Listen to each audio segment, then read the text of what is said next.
Welcome back, everyone. For today's video, we are going to be taking a look at the 8th round of the Global Chess League, which is being held here in London. Now, before we get into the video, there are a couple things that I want to point out. First of all, one of the great things about being a content creator is that you're on the fly, you're having to go place to place, setups can be different. So this might look a little bit different because I have actually stacked some books and some other things underneath my computer. So it's a little bit lifted, and I think the angle for the camera should be better. So that's the first thing I wanted to say. Now, the second thing that I want to say before we get going into this video is a big shout out to all the great fans, all the people who've watched my live streams, my YouTube videos, who have shown up at the friend's house here in London to watch this event live. So a big shout out to all you guys, the fans. You do make everything worth it. If I was not able to give you a selfie or do an autograph, I do apologize, but hopefully you guys have been enjoying everything going on. So I want to give a big shout out to the fans here in London before we get into it, but now let's jump right into the action.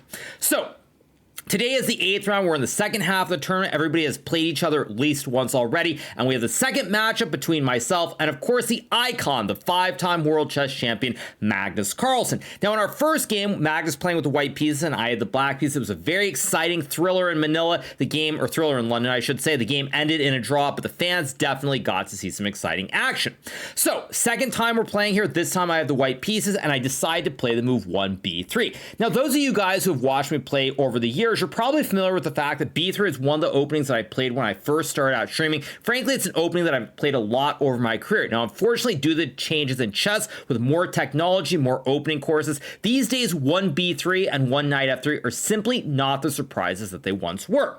That being said, the other day when I had the white piece against Alireza, there was a ceremonial first move, and in that game, the player played the move b3. So I thought, why not? Let's go for it. Let's try to surprise Magnus, and let's have some fun. Additionally, because there's no increment in these games, you can play these openings, develop very easily, and therefore you won't have to spend a lot of time. So Magnus goes to e5. Now I play the move bishop b2. We get knight c6, developing the knight and guarding the pawn on e5. And now I go at e3 with the idea of playing bishop b5. Now here Magnus plays the move g6. It's a little bit of a surprise to me. It's not the move that I expect him to play. Normally black plays move d5, building a big black center with d5 and bishop d6 here. Black can also go a6 to stop bishop b5, or even simply a move like knight f6 here. All these ideas are possible, but Magnus goes for the move g6, trying to fianchetto the bishop to g7. Here I play the move d4. Now, one of the things I was thinking about during the game is, do I want to play d4 or knight f3? Now, I can play knight f3, bishop g7, and d4, but I was actually a little bit concerned that Magnus here would play the move e4, closing down the diagonal for the two b's, and after knight d2 and f5, I think black is actually a little bit better. So I go d4 in one go. Magnus takes. Of course, he cannot play e4 here because there's no knight on f3 to attack. But additionally, I can play d5, opening up the scope for the bishop to hit the rook in the corner. But also the horse on c6 is under attack, and black will lose some material. So Magnus decides to take, I play knight f3, and now Magnus goes for the very enterprising move bishop b4 check. Now this is what we like to call new age hippie chess. Computers have taught us that you can play moves like g6 with the intention of fianchettoing a bishop and then randomly put a bishop on a different diagonal. Now 20, 30 years ago, players like Garry Kasparov or Mikhail Botvinnik, one of the founders of the Russian School of Chess, they would be rolling in their grave if they saw such moves because it violates the fundamental principles. But at the end of the day, chess computers are simply better than humans. I would also like to point out that a lot of credit goes to people like Demis Hassabis from London, who created AlphaZero, the great computer program that sort of pushed chess very far ahead, who also today was announced as receiving the Nobel Prize for, I believe, chemistry. So we get the move bishop b4. Now I play knight bd2. The computer actually likes to move c3, and I did consider this move, but in order to play this move, I better be a 3500 computer, or I better be perfectly prepared. Now the reason I say that is when I did consider c3, after takes here, you might notice the bishop can't get to the g7 square, so black will play knight f6 here, and after a3, trying to break the pin, I saw bishop f8, knight to d5, attacking the horse and opening up the diagonal, and after bishop g7, I thought Magnus would be okay here. Bishop guards knight, black is going to castle, and I simply didn't see an idea. Now, in typical 3500 computer fashion, white is actually better here because of a very obvious move. Rook to a2. What an obvious move, right? You move the rook to a2 doing nothing. However, there is one very specific concrete idea behind this move, which is that now you want to play the move queen to a1, lining up the double A battery on this diagonal. Now, if black were to play a move like castles, for example, after queen to a1, suddenly there's a massive pressure on this diagonal. Let's just say black goes knight h5, takes. Now I can go knight f6, king h8, and after knight to g5, look at these knights here. They're super active, all kinds of pressure on the king side, and white is actually much better. Now, if I prepare this before the game, I probably can find it in a rapid game, let alone even a classical game. I frankly think this is simply beyond the level of humans. It's just too ridiculous to come up with these concepts. But of course, it is better for white. So instead, like a normal human, I play the move knight b d2 instead, and my idea is that down the road, I'm simply going to capture the pawn on d4 and material will be balanced. If black were to take the pawn on e3 here, I can play queen to e2, pinning the pawn, and now after queen to e7, takes, and knight d2, I thought I was actually simply better here because black has sacked the rook on the h8 square, but in return, I have a rook for a knight, and queens are coming off the board, and we're going into an endgame. Now, apparently, black is better after the move f6, cutting off the return of the bishop on the diagonal, but this is again something that I think is well outside the realm of human play, and frankly especially rapid play where you don't have an increment. So I play knight b d2. Magnus decides to play the move knight to f6 here. I play knight takes pawn, and now we get knight to e4. Now what Magnus is aiming for here is he's immediately putting a lot of pressure on this diagonal, so I have to retreat with the knight to guard my horse on d2, but now threaten to capture the rook on h8. Here Magnus castles, and this is probably a moment where I spent quite a bit of time, and I was very unhappy with my decision.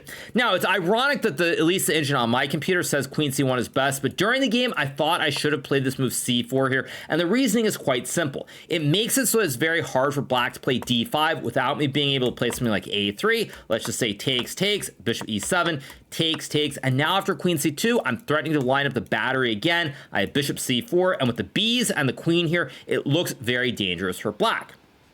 So I thought about c4 very briefly, but then I just figured, well, there's probably something like maybe a d5 takes and bishop g4, something like this, and it could be very scary, so I didn't spend a lot of time. Now, again, in a classical game, maybe I can spend the time, but when you're playing a rapid game, you're already down a minute on the clock. You just have to pick your moments, and this is a moment where I probably should have used more time, but instead, I decide to go for the move queen c1. Magnus now plays move d5, and here the big issue for me is that if I try to play c4 here, now after a move like d4, there's massive pressure on the diagonal. If I take after rook e8, suddenly everything here is collapsing in the middle of the board, and I'm simply getting crushed. So at this point, it's very tricky to figure out what to do. And this is also why when Magnus was thinking, he did use a bit of time before playing move d5. I was very unhappy because I thought that I had missed an opportunity to be better with the move c4. So Magnus goes d5. Here I play the move c3, trying to slam the door shut on the diagonal. And now Magnus goes bishop e7. Here I play the move c4, trying to reopen the long diagonal for the scope bishop. And I'm hoping that because Magnus has a bad b on e7 and the bishop is not properly fianchettoed, I can line up the double A battery and checkmate his king. So Magnus trades knights. Here I take with the queen, a rather regrettable decision. I'd much rather take with the knight, but now after d4, let's just say e4, and black plays rook e8. Black is actually quite a bit better in this position, primarily because my b has no scope on this diagonal. So I take with the queen. Magnus takes, I take, and now he plays move bishop b4, pinning the queen on d2, and the knight guards the bishop. However, here I have the move bishop c3, breaking the pin, and now Magnus trades the queens and goes bishop g4. Now, Magnus spent a lot of time here. If you look at the time situation here, he effectively spent 6 minutes before calculating the sequence, and what that told me during the game is that he was looking for something where he might be better, but he was unable to find it, and so he had to make a practical decision at the end of the day. So we get to this position after takes, bishop g4. Now we're in an endgame. Fortunately for me, this is a pretty simplified endgame here. So even though Magnus Carlsen is considered to be the wizard of endgames, and he swindles so many of these, I wasn't really all that concerned. So I decide to play a3. Magnus trades, and now he goes for the move knight to a5, trying to attack the bishop. Now, this move caught me by surprise. I actually thought Magnus would trade the bishop for the knight, creating the doubled pawns on f2 and f3. And after knight e5, bishop e2, let's just say rook d8, king c3, and rook d6. I figure I'm okay here after f4, but again, it feels like with a knight versus a bishop, there are chances to keep the game going. Magnus goes knight a5 instead. Now I play knight to e5, attacking the b. He trades knight, I take, and now he goes bishop f5. Here I play the move king c3, and at this point, I felt that the danger was gone. There's no chance of me ever losing. It's really only a question of whether I can potentially create some chances to win the game, primarily because with a knight versus a b here, all my pawns are pretty secure. Bishop can't target anything, and the knight can start hopping all over the board. So Magnus goes f6, I go back, he plays c5. Worth noting, knight d3 was also possible, but I figured after takes, rook d8, king c3, and rook d6, there simply are no chances for me to win the game, and based on some of the other games I saw in the match, I thought I should try to keep all the pieces on the board. So I go knight f3. We get c5 here, an excellent move from Magnus as it takes away the square from the horse on d4. I go rook d1, rook d8, and here I play the move knight to e1. Now in another world, I probably would have played this move rook to d5 here. It's a very committal move, but after bishop e4 and rook takes c5, rook d3, I assumed that Magnus would be getting a kebab, let's say king b4, takes, and rook d2, and I simply did not see how to prove that I was better. Now rook f1, rook d8, and apparently rook c7 is better for white. Again, simply a judgment call. Could I have found this? Absolutely. On the other hand, I simply thought that this was a little bit dangerous as well. So I go for knight e1 instead, and this has a very simple idea behind it. I want to play the move f3 followed by e4 and then bringing my knight to either d3 or c2. We got b6, f3, king f7, e4, bishop e6, and now I go knight c2. Now, in this position, Magnus plays move f5, and this is a very important move here because in this position, if I am able to get my knight to e3 and or d5, say we get something like this, you'll notice I have the classic connect 4, but after takes, now I also can potentially create passed pawns in the center of the board, and black actually has to be extremely careful to not lose the game here. But when Magnus goes f5, he's chipping away at my pawn. So if I take on f5 like in the game, now you'll notice the knight doesn't get the extra protection on d5. Say we just put a random position like this. After b5, now the knight is weak on the square, and I don't have this extra support point with the pawn to guard the knight.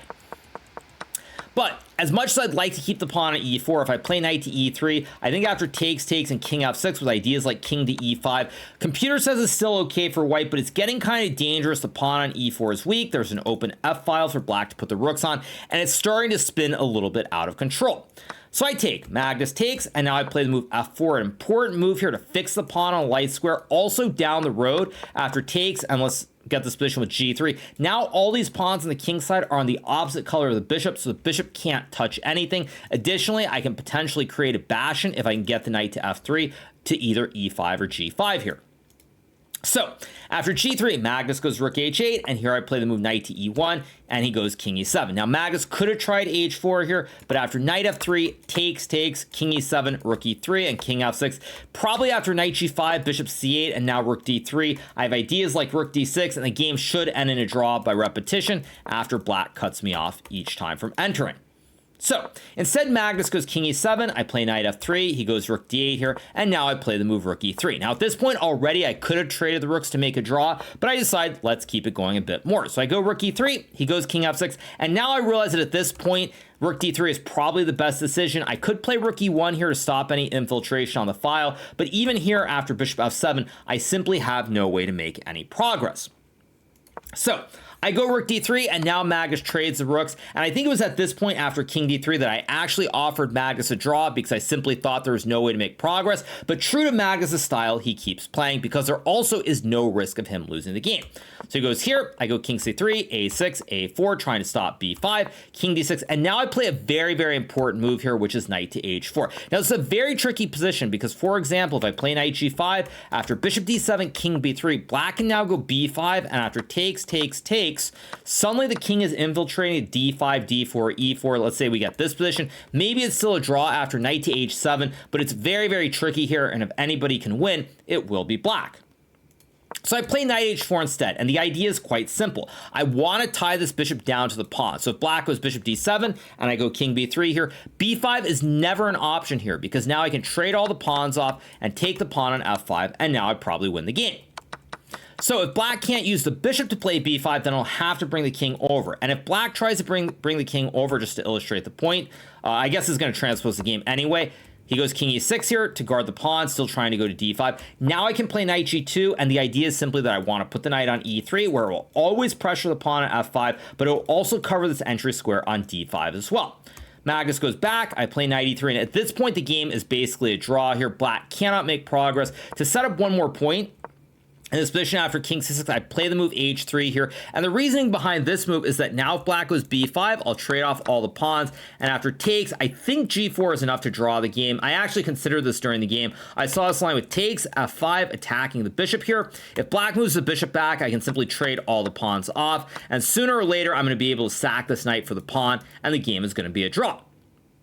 But after g4 takes f5, there is one cool line that I saw, which is black can sack the bishop, but after takes, knight g3, h2, I can go king b3, h4, knight here, and after c4, king c3, king c5, knight f2, king d5, knight to h1. The game effectively is going to end in a draw here, because if black leaves the king guarding the pawn, I always do the dance with the knight, and when black tries to enter with king e4, I can take, and after king f3, king d3, king g2, king e2, black sooner or later is going to have to take the horse, and then I go king to f1, and it's a stalemate even though black has 2 extra juicers on the king side. So, after h3, Magnus instead plays king d6. Now I go king b2, the one last little wrinkle that I don't play king b3 because then black does have b5 due to the pin of the pawn on c4. I go king b2, Magnus goes back, and here we end up making a draw by repetition, and the game ends peacefully. So, not the most exciting game, I will give you that, but at the end of the day, the game is a draw, which is fine for the team, or so I thought based on our positions. Unfortunately, things would not get better for the team, as we would lose a couple of games, we would go on to lose the match, and that all but eliminates us from finishing in the top 2 and having a chance to win the event. So, a little bit disappointing for me, certainly, to be in such a situation. I'm not super happy about it, but it is what it is, and it's not, my fault, and there's nothing I really could do about it. All right, so let's move on to the next game. So, next game, we have Vishy Anand playing against the superstar of the event, Grandmaster Alireza Firouzja from Iran, who now is representing France. Now, Alireza suffered a very difficult loss to me in the previous game. I realized that the board is apparently off. Why is the board off? Let me double check it. Sorry, you guys, I made a mistake. That's great. Fantastic. So you don't even see my name on the game. Fantastic. Let me adjust my scene in OBS, and I do apologize for that. Let me adjust it for this one at least so we get it correct. All right, let me pull this down a little bit, and there we go. A little bit embarrassing to have not noticed this, but it is what it is. All right. So here we go. We have the game between Vishy Anand with the white pieces, Alireza with the black piece. Now, Alireza on 5.5 out of 7. He suffered a tough loss against me yesterday, but he's been dominating the event. Vishy Anand, however, is a 5-time world champion, but someone who's been struggling mightily. He's lost 4 of his 7 games, and he's had 3 draws. So he's really hoping to get it done with the white pieces today. So Vishy starts with a move e4. We get c6, d4, and now Alireza plays d6. Now this is a classic disrespect from Alireza here. He is playing complete nonsense. This is not an opening you play against top level players, but in Alireza's mind, he's probably figuring Vishy is well past his prime. He's not super young, and if Vishy has to spend time thinking at the get-go, Vishy will probably get into trouble on the clock, which means that the quality of his moves will deteriorate and he'll end up in trouble. So we get knight c3, queen c7 played by Alireza, and now we get the move f4. Now what Vishy is going for is a classic Austrian attack, bringing the knight out combined with this big white center of the 3 pawns on f4, e4, and d4. We get e5 here, Vishy plays knight f3, and now we get the move knight d7. Here, Vishy plays bishop d3, we get knight f6, castles, and the move bishop e7. Now, white is much better, as you can see from the evaluation bar, but that being said, you have to come up with a plan, and Vishy does not get to rattle off 20 moves to reach a position that he's very familiar with in terms of pawn structures. Also, he's going to have to really try to think, and he can't force a draw. So we get king h1. Alireza castles, we get queen e1, and now we have the move e takes d4. Alireza plays knight takes pawn, and now we get the move rook e8, and here Vishy plays queen g3, trying to pressure the pawn on g7. Alireza goes bishop f8, guarding the pawn on g7, and opening up the e file so he can attack the pawn on e4. Vishy goes bishop d2, we get g6, and now we have the move knight to f3. Now it's worth pointing out here that f5 is a very, very strong move for white here. After f5, trying to open up this file, let's just say bishop g7 and queen h4. White can go g4, g5. There's bishop h6 as well.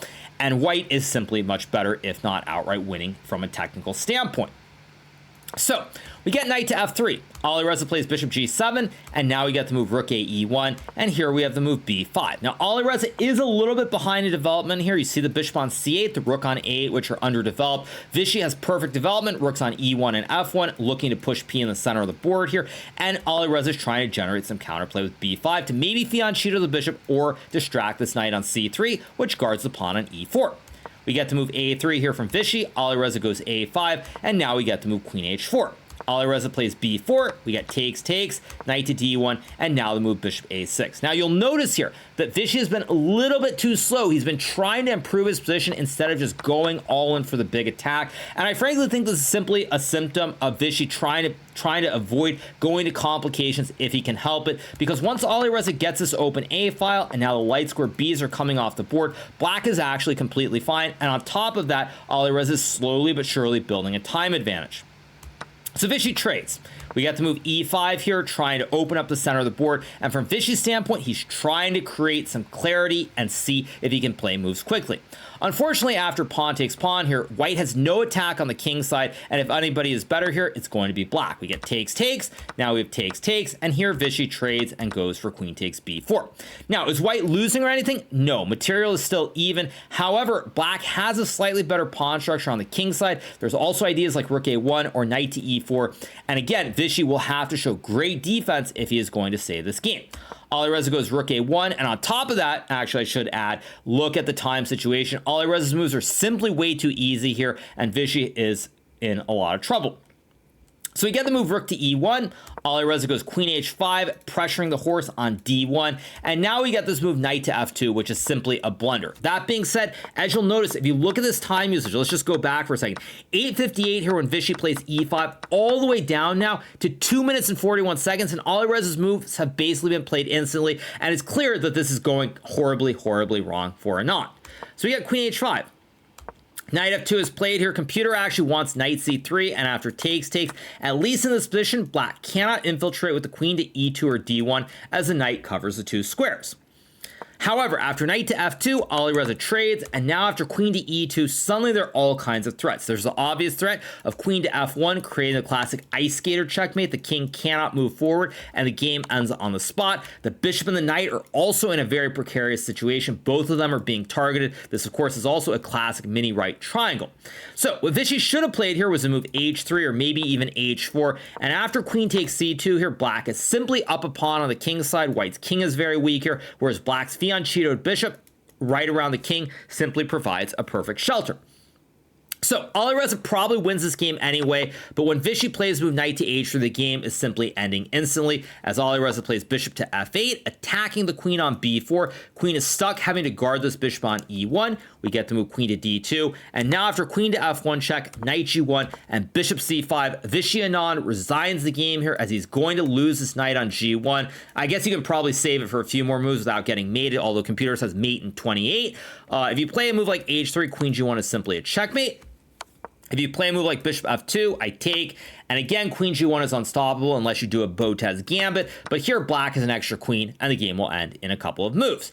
So a very, very disheartening game for Vishy Anand. Alireza plays a disrespectful opening, but it is rapid. Now, I think in Classical, Vishy at the level he's at probably still could have punished this opening, but in Rapid or Blitz, if you don't find a killer blow immediately, you spend a little bit of time and you don't find it, things can go downhill very quickly. So, a very difficult loss for Anand. He now has 1.5 points out of 8, I believe, with 3 draws and 5 losses, which is simply a devastating result for him. Obviously, he's not a professional player anymore. He just plays events here and there, but it is still sad to see one of the great legends of the game suffering so many defeats in this event.